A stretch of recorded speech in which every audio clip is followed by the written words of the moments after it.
Welcome, everyone, to the final part of our look at World War I year by year. This is 1918.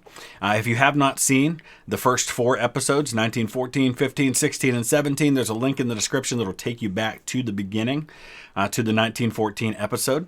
As we have been doing throughout this entire series, we will be using Epic History TV's fantastic series on the Great War as our discussion guide, I guess you could say.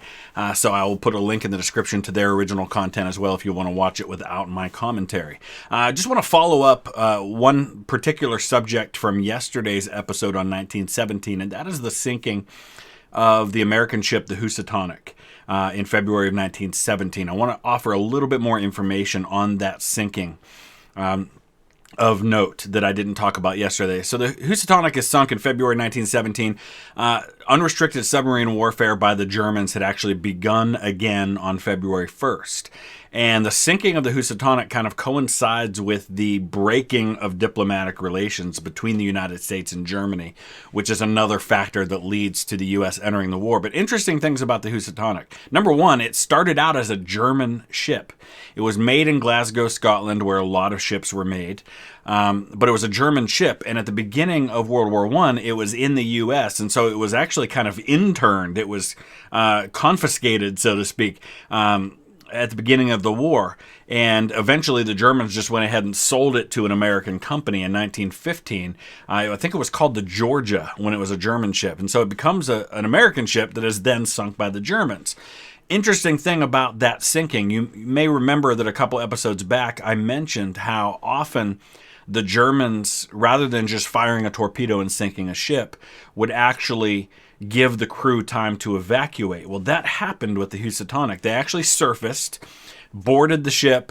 I don't know if they boarded, but they ordered told the crew of the Housatonic they were going to sink it. It was carrying like 140-some thousand bushels of wheat bound for Britain.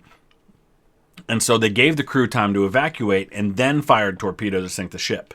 So nobody died on the Housatonic. Other interesting thing about the Housatonic is that is the name of the ship that was the very first ship ever sunk by a submarine. And that happened in the American Civil War. The name of the ship that was sunk by the H.L. Hundley, the Confederate submarine, was also called the Housatonic. So I just thought that was pretty interesting. But let's go ahead and dive into the last part of this, 1918.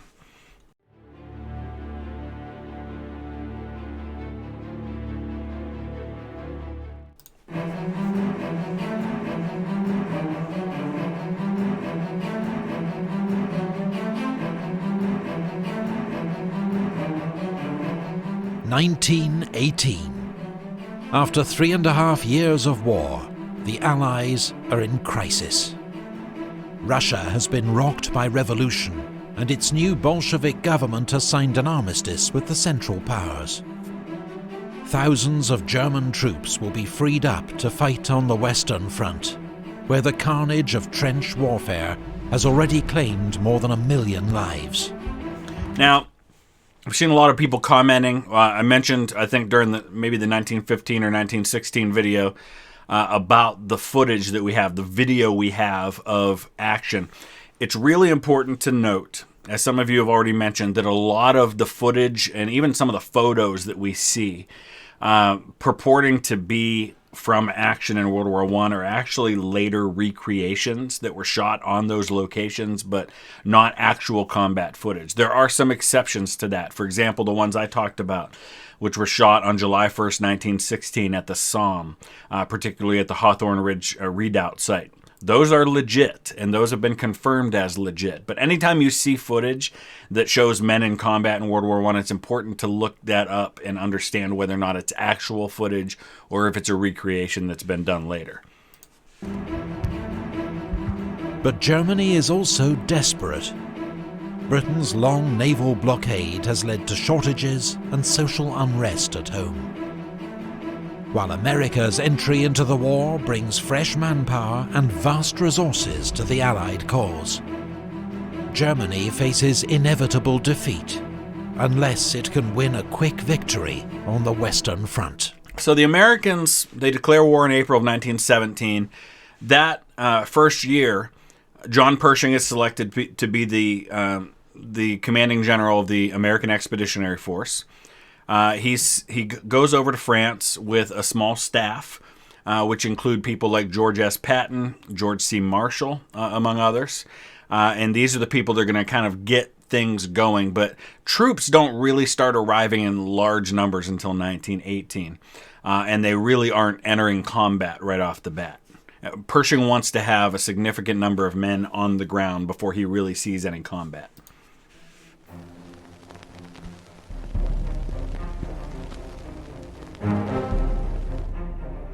US President Wilson announces his 14 points. They outline his vision for a post-war world. So the 14 points get talked about a lot, and you know that I like to be very critical of Woodrow Wilson. Honestly, the 14 points aren't bad. Listen, I'm not going to sit here and say that just because I don't like Wilson, because I think he was one of the worst presidents we've had, that everything he said or did was bad. The 14 points aren't bad. I mean, look at some of them. No more secret treaties.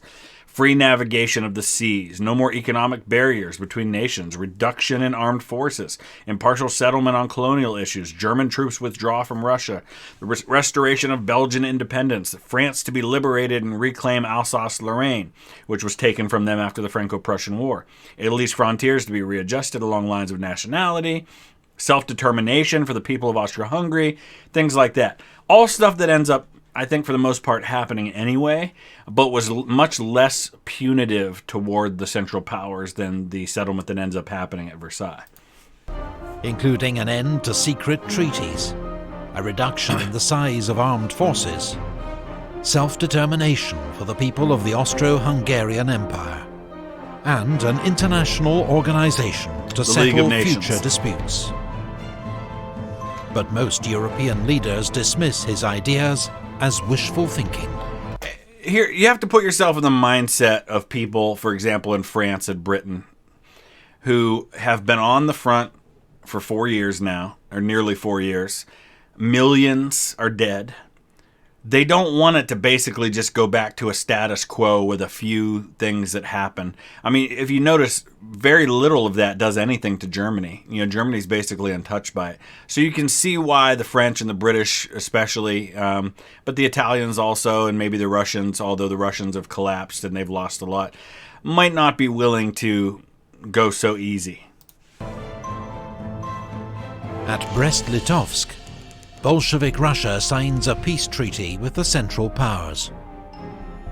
Russia gives up vast amounts of territory in exchange for peace. 500,000 German troops can now be redeployed from the east to the Western Front, where German General Erich Ludendorff plans an all-out, last-ditch offensive to win the war. Ludendorff's spring offensive catches the Allies off guard. German stormtroopers, using new infiltration tactics, help to overwhelm the British Fifth Army.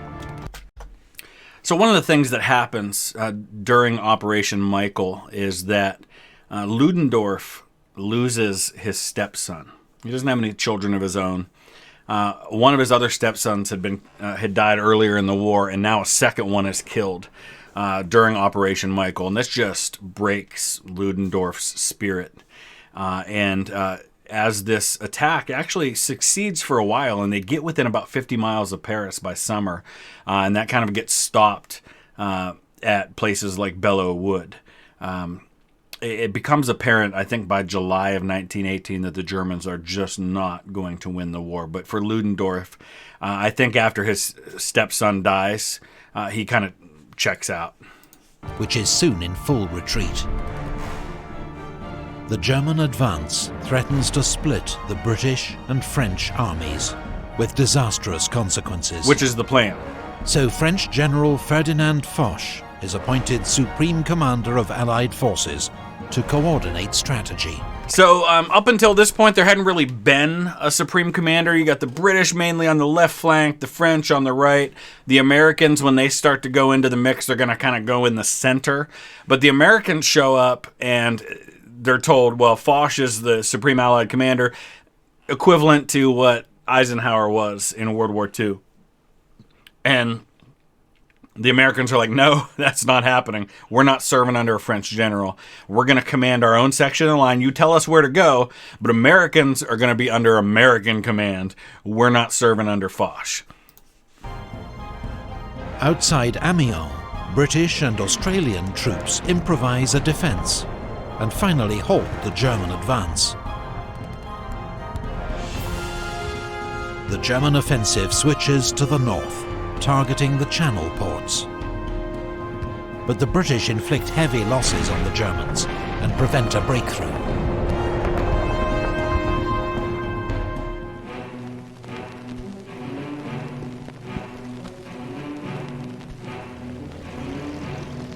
Above the trenches, the First Air War continues to escalate. Each side now has more than 3,000 aircraft in service on the Western Front. But by 1918, the Allies have won air superiority, thanks to greater resources. And better technology. They're finally starting to get some better planes. Now, the Germans always had the advantage with their Fokkers. They always seemed to have the better planes. They were constantly developing new technology, but the Allies do start to catch up. On the 21st of April, Germany's most famous pilot, Manfred von Richthofen, the Red Baron, is shot down and killed near Amiens. With 80 victories, he's the war's highest-scoring ace, and is buried by the Allies with full military honours. So it's kind of just a weird, unique, I think kind of cool thing, the honor that was shown by both sides toward these pilots. Richthofen's funeral is given with full military honors. The Allies show a great deal of respect for him. The same thing happens by the Germans, for example, when Quentin Roosevelt is killed, who is the youngest son of former President Theodore Roosevelt. All of Theodore Roosevelt's sons and one of his daughters served in World War I. His daughter was a nurse who served in France. 4 of his sons were served. One of them served in the British Army for a while, but they were all over there serving as officers. I think 3 of them were in the same division. But Quentin Roosevelt is killed, and he goes down behind enemy lines, and there's like 1,000 German soldiers who are present for his funeral. We have eyewitness accounts from American troops who were captured and taken behind the lines and witnessed this. Richthofen's interesting because I'm convinced that he either really wasn't thinking clearly because of a head wound that he had suffered, or that the man was outright suicidal. Because when he was killed, he did something he never normally did, which was to fly really low to the ground. Richthofen was killed by an Australian machine gunner on the ground. It was officially credited to Roy Brown, who was a Canadian pilot who was chasing Richthofen at the time and firing at him. But the bullet that killed Richthofen went through his chest and came from an angle down below, up. It was fired from the ground. It was very clear when they did his autopsy that was what had happened. And there were multiple gunners, but they're pretty sure they know exactly who specifically it was, the Australian gunner who killed him. But yeah, and these are some of the stories I'm going to tell when I go. We're going to go to the site where the Red Baron went down. He was able to land his plane before he died. We're going to go to the site where Quentin Roosevelt was shot down. He was shot through the head and crashed into the ground. Britain's new independent bombing force launches a daylight raid against Cologne. It marks the beginning of Britain's own strategic bombing campaign. On the ground, Ludendorff's offensive switches south, targeting the French. German troops advance 30 miles, but are halted at the River Marne, just as fresh American divisions enter the line. So they're halted at the River Marne. So once again, this is what happened. Remember I said during the 1914 battle, you kind of have these bookends. The 2 times that the Germans get the closest to Paris, they're stopped both times at the Marne River. And so this is it's known as the Aisne-Marne offensive, is when the Allies are going to counterattack It's in this area now that you're going to have the battles of Belleau Wood, the battle at Chateau Thierry. This is the first time large numbers of American troops are going to be involved. The US 1st Division is the first to see combat at the Battle of Cantigny. 3 days later, Now, that's not entirely true. That's the first American troops to go in under American command. But a month before this, in April, you already have the Harlem Hellfighters fighting. The 369th Infantry, we're going to do their story when I go to France. They were a group of black soldiers, primarily from Harlem, but from other parts of New York. And one of the very frustratingly sad aspects to the American involvement in World War I is the way that our black soldiers were treated. There were something like 200,000 black soldiers who served in Europe during World War I, and they were treated as second-class citizens. In fact, they were given over to the French, and they were put under French command. They were given French weapons, French helmets, but they fought so well. The 369th, the Harlem Hellfighters, spent more time on the front lines and took more casualties than any other American regiment. Never lost a man captured, never gave up an inch of ground. And Henry Johnson, who was one of the members of the Harlem Hellfighters, was incredibly brave. I think they called him the Black Death. And it was only a few years ago that he was finally awarded the Medal of Honor that he deserved, 97 years later. I don't want to get too much into that story because I am going to tell that story when I get to France. But yeah, the Harlem Hellfighters were in action by April of 1918.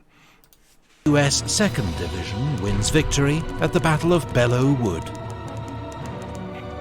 By now, there are nearly 1 million American soldiers in France.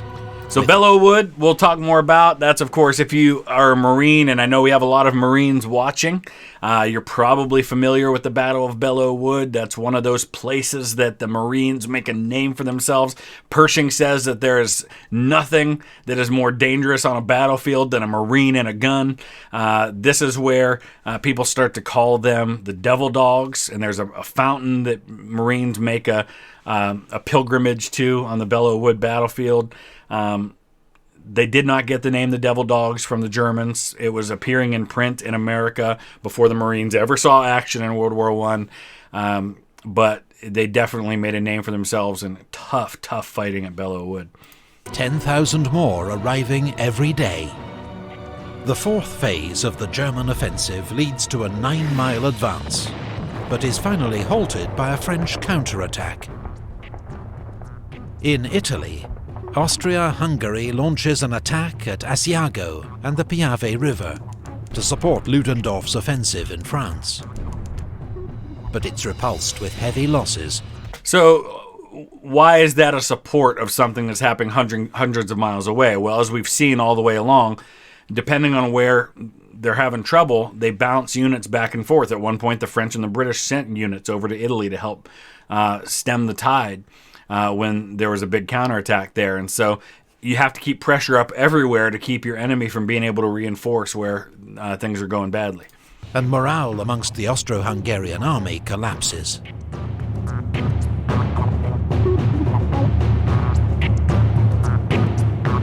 British and French troops land at Murmansk in northern Russia.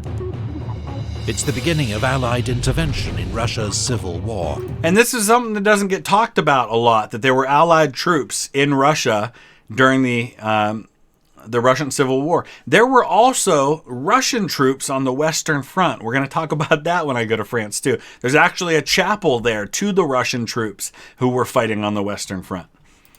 On the side of so-called white, or anti-Bolshevik forces. On the Western Front, the Germans' final attack is defeated in the Second Battle of the Marne.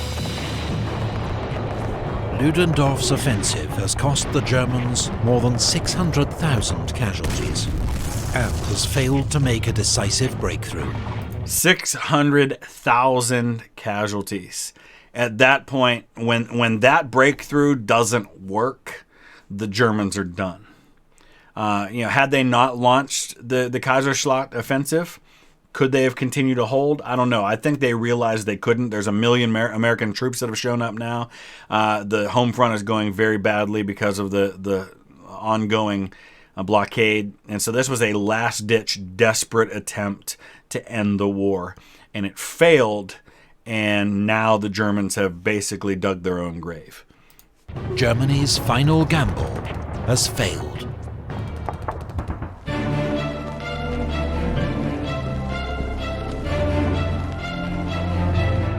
The Allies now go on the attack. At the Battle of Amiens, British, Australian, Canadian and French troops, supported by tanks and aircraft, advanced 7 miles in a single day. And here's where you start to see the combined arms effect. You've got tanks, infantry, air power, all being used together. General Ludendorff calls the 8th of August the Black Day of the German army. Yep, that was the day they knew it was over.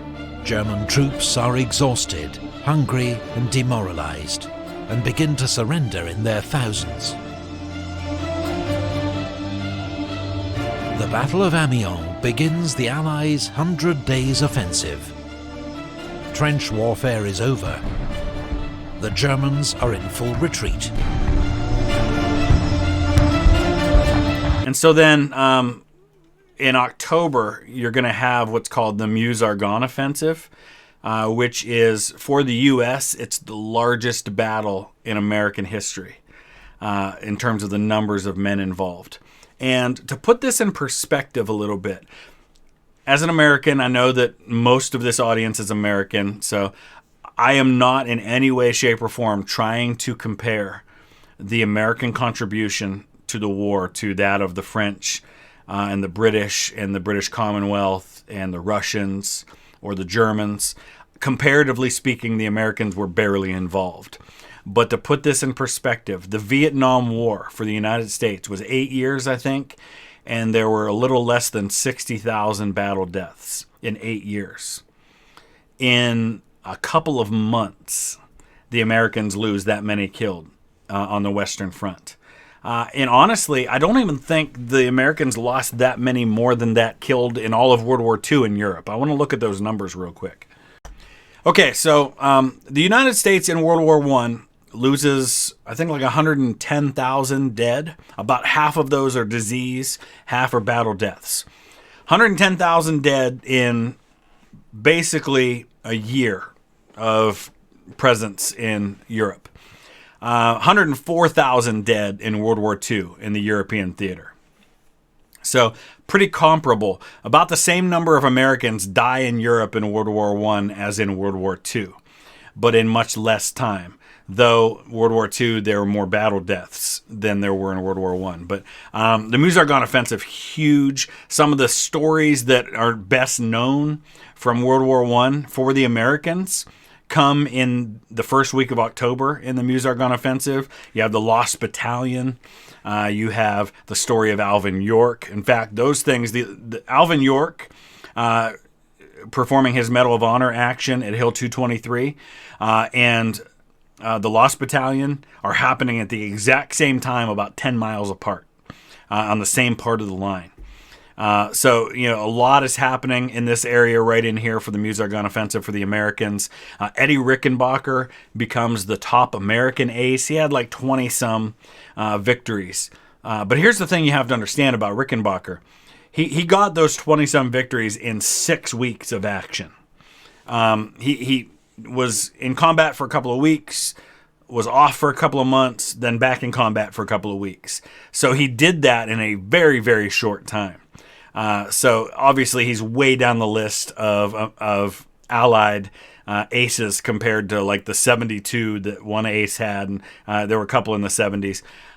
But comparatively speaking, in the time that he got it, and Eddie Rickenbacker to this day is the most decorated American soldier in history. Just had a ridiculous number of Distinguished Service Crosses, got the Medal of Honor, pretty much every medal that you can imagine. And he's from Ohio. In the Balkans, a new Allied offensive at Dobropolje breaks through Bulgarian positions. The overstretched Bulgarian army collapses, and 2 weeks later, Bulgaria signs an armistice. One by one, they're dropping out. In the Middle East, British-led forces defeat the Turks at the Battle of Megiddo, taking 25,000 prisoners. Allied. Interesting thing about the Battle of Megiddo, if you've ever heard the term Armageddon, which is it's a term that's used in the book of Revelation in the Bible to describe the big battle in the end times between good and evil. Megiddo is where that takes place. Armageddon literally means the hill of Megiddo. Troops soon occupy Damascus and Aleppo. On the Western Front, Marshal Foch orders a general attack. British, French and American armies reach the Hindenburg Line, a line of Hindenburg Line, so maybe he's about to describe it. Reinforced German defenses. So the Germans had fallen back. So what they're doing is they're out here and back behind, I don't know how, 20, 30 miles, maybe something like that. They're building a really strong line of defenses. And then at the given time when those defenses are ready, the entire German line falls back to the Hindenburg Line. And break through.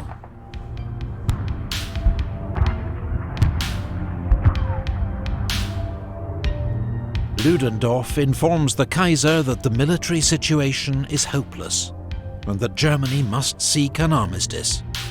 If you ever notice in pictures of Kaiser Wilhelm, his left hand is always either in his pocket or behind him. You'll never see him using it. I believe when he was born, there was some nerve damage that happened. And so he never had use of his left arm. It was something that they tried to hide it as best they could all his life, but that's what you'll notice about him.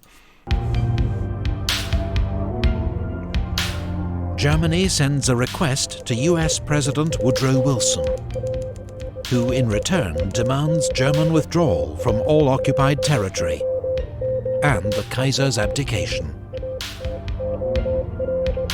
On the Italian front, the Allies deliver the final blow to Austria-Hungary at the Battle of Vittorio Veneto.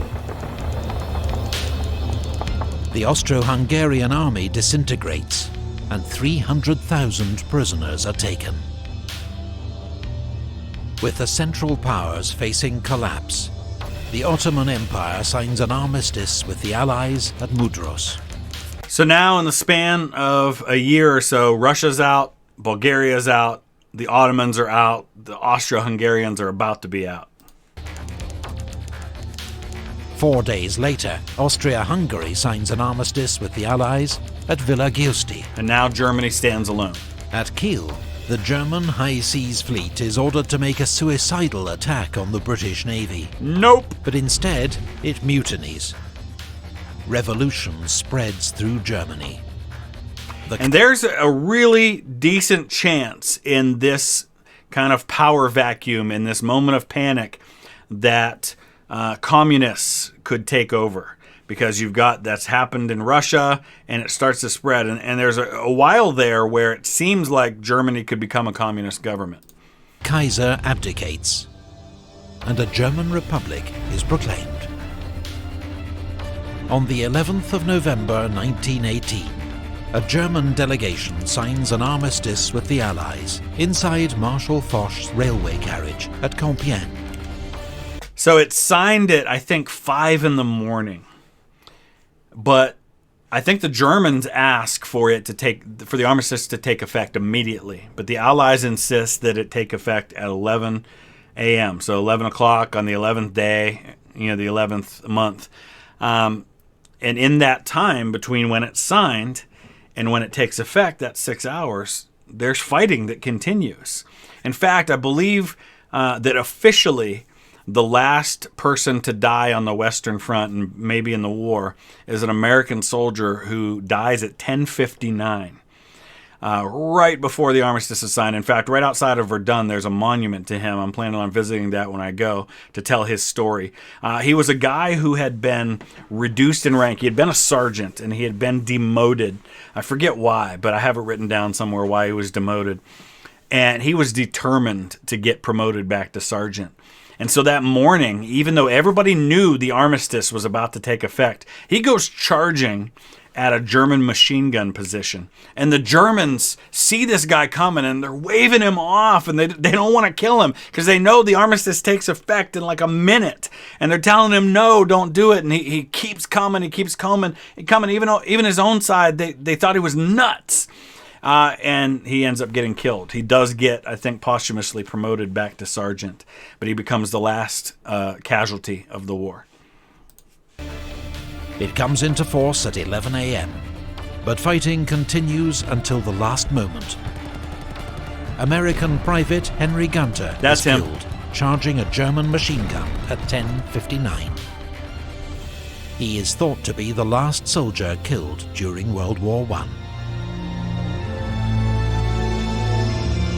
3 days later, in East Africa, German General von Lettow-Vorbeck surrenders his army on the Chambezi River.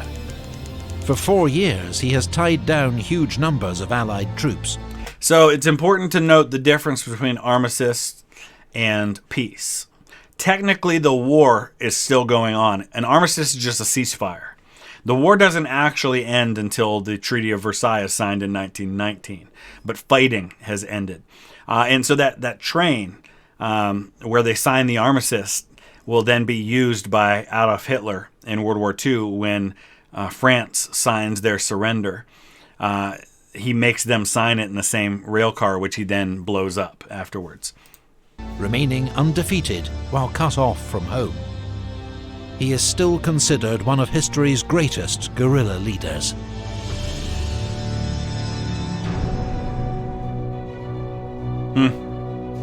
Prophetic.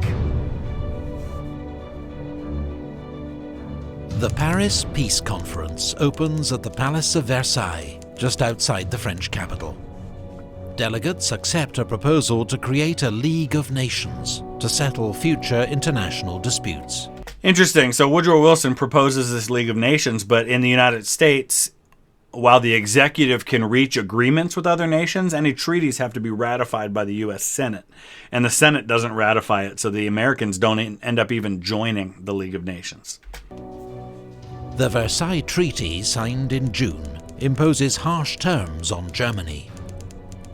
Its military is restricted in size. It must pay war reparations to the Allies. It loses territory to its neighbours. And its colonies are seized by the victors.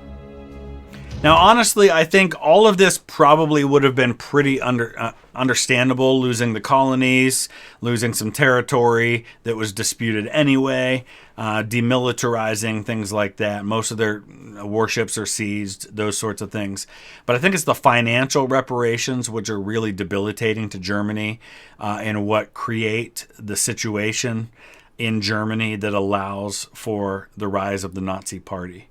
And so that's why you'll often hear it said that the Treaty of Versailles creates the financial situation, it creates the right amount of anger and outrage among the German citizens that allow for something like the Nazi Party to rise to power.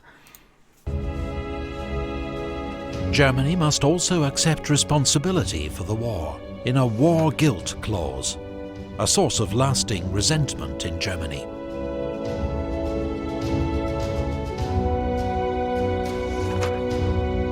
The boundaries of Europe are redrawn.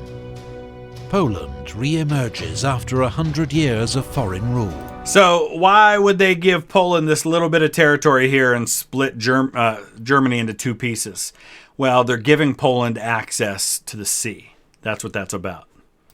While Austria, Danzig, Hungary, Czechoslovakia, Yugoslavia, and an enlarged Romania emerged from the ashes of the Austro-Hungarian Empire. The Ottoman Empire is dismantled.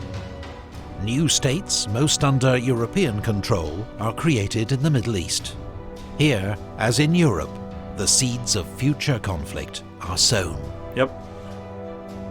While in the Far East, former German possessions in China are handed to Japan, to China's outrage. Yeah, not to China, they're given to Japan. Even though China was an ally. World War I claimed the lives of 9.5 million soldiers. 1 in 8 of those who fought. 21 million more were wounded. 7 million civilians also lost their lives. And on top of that, millions more who could not possibly have ever been the same. I don't know. Somebody said it a couple episodes ago that World War II was probably the toughest war on civilians. World War I was probably the toughest on soldiers. And I think I would probably have to agree with that. What these soldiers experienced was unlike anything, I think, that had happened before in warfare. The nature of trench warfare, the nature of the just unrelenting, massive shelling that took place. The rats and the disease and the situations in those trenches and the attacks and the fear of dying in no man's land and having your body lay out there never to be recovered or identified. Just horrible, horrible stuff. Huge areas of Europe were left devastated. Old empires vanished. New states were born. Lives across the world were transformed. The world was never the same again.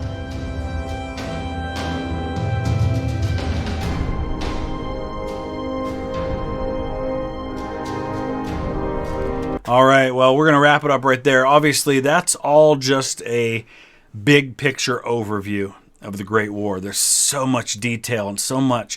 Honestly, to me, I'm fascinated by the First World War just because I feel like it's so underrepresented in our collective minds as far as history goes, considering the level of importance it has on the world we have today and all the events that came after World War I that were directly impacted by that war. So I'm excited to bring those stories to you. I was talking to my wife about it last night, and my original thought was that I'd have maybe 30 videos of content from France. I think it's going to be more than that, but it's going to depend largely on what I can get done when I'm there. I really won't know till I get there, but I've got such an ambitious agenda of what I want to do. But my wife already said to me, "Well, you know, you're going to have to go back, right? And not just to cover other places like Ypres and Mons and Passchendaele, Vimy Ridge, places like that." But just to go back to the places I'm already going, because she said, you're going to end up going 4 or 5 times. You know that. And I know I will. And I'm so glad she recognizes that that's going to be that way and accepts it. So let me know your thoughts. Use the comment section below. And we'll be bringing you some more Great War content in the weeks and months ahead. Thanks for watching.